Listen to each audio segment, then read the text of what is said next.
Thank you very much for this kind introduction. Excellencies, distinguished professors, esteemed experts and colleagues, ladies and gentlemen. For me, it is a great honor to address you today at the University of Luxembourg and to take part in this timely and important conference on disinformation, an issue that has become one of the defining challenges for democracy and peace in Europe in the last decade. So I'd like to express my gratitude to host and organizers of this conference, in particular to the Embassy of Romania in Luxembourg, to the Embassy of Poland in Luxembourg, European Commission, as well as the University of Luxembourg, for bringing together a varied group of academics, practitioners, policymakers, private and public sector, and representatives of civil society. But I also would like to convey my special thanks to my colleagues from Ukraine organization for their dedication to promote Ukrainian interests here in Luxembourg. So today, disinformation is no longer a marginal phenomenon. It is not simply about misleading narratives or distorted facts. It is a strategic weapon systemically used to undermine trust, divide societies, weaken institutions, and ultimately destabilize democratic states. And for Ukraine, this is not a theoretical discussion. It is our daily reality. For more than a decade, Ukraine has been on the front line of a hybrid war where disinformation plays a central role. Long before the unjustified and unprovoked armed full-scale invasion, Russia invested heavily in manipulating information spaces, both within Ukraine and across Europe.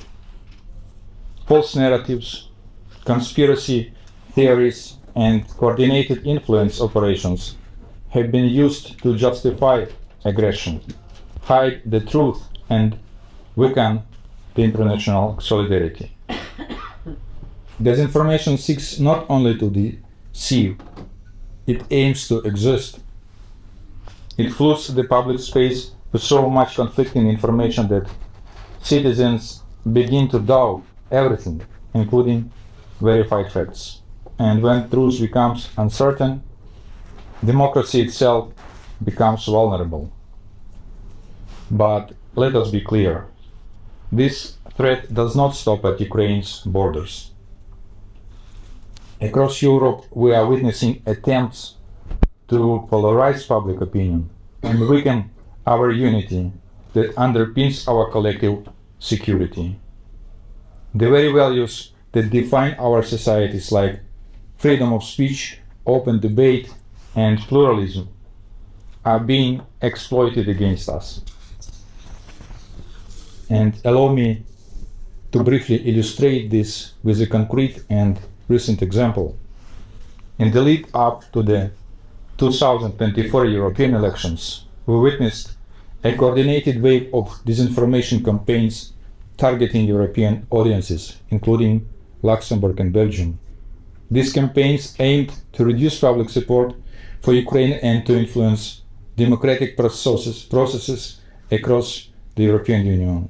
False narratives circulated widely, claims that Ukraine was misusing European financial assistance, that Ukrainian refugees were a burden or a threat, or that continued support to Ukraine was the cause of economic hardship within the EU member states.